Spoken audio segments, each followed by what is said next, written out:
Obutabanguko obwaliwo mu ggwanga lya Kenya mu mwezi ogw'omukaaga ng'abavubuka baayo beekalakaasa olwa gavumenti okubaleetera etteeka eryali libabinika emisolo emingi kyaviirako effujjo mu kibuga Nairobi nga bano baalituusa ne ku kizimbe kya Uganda House ekisangibwa mu kibuga ekyo ne bakiteekera omuliro ne kiteta. Ebimu ku bintu ebyali mu kizimbe kino ssaako n'abaali bakolerako emirimu baafiirizibwa bya nsusso. Olwaleero abakulu okuva mu minisitule y'ensonga z'ebweru w'eggwanga okuli minisita Jeje Odong balabiseeko mu kakiiko akalondoola emirimu gya minisitule eno. Bategeezezza akakiiko ng'okunoonyereza ekyaviirako omuliro guno bwe kukyagenda mu maaso.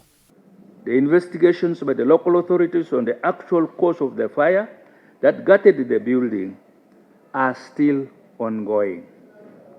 Although I had alluded from the very beginning that it could have been associated with the activities of the rioters. Kubanga ku lunaku olwo twalaba nga abeekalakaasa bagenda mu paalamenti ya Kenya, twabalaba ne bafulumya ababaka nga babaddusa ne tulaba ebyali ku City Hall e Kenya. Kati ebyali ku Uganda House ku lwange tebyewunyisa nnyo kuba bikwatagana n'ebyali pattern yaliwo ku lunaku olwo.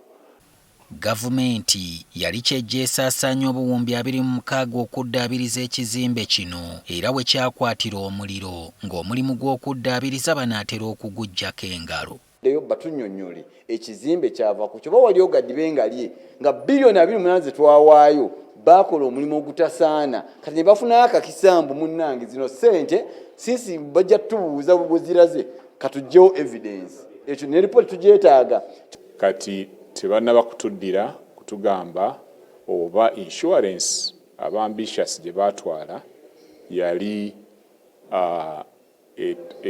coveringa incident nga bwe yali.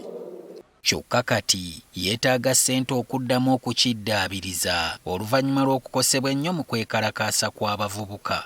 Mutubuulire omuliro gwajja gutya,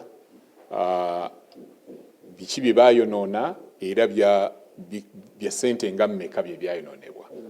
Okitegeera y'ensonga lwaki tuzze ne figa ebyayonoonebwa ne tugamba nti ebyayonoonebwa birimu mu mbalirira ya consultant birimu obuwumbi 6. Tebatulaze bujulizi bulaga nti baali bakizimbyeko by 95%.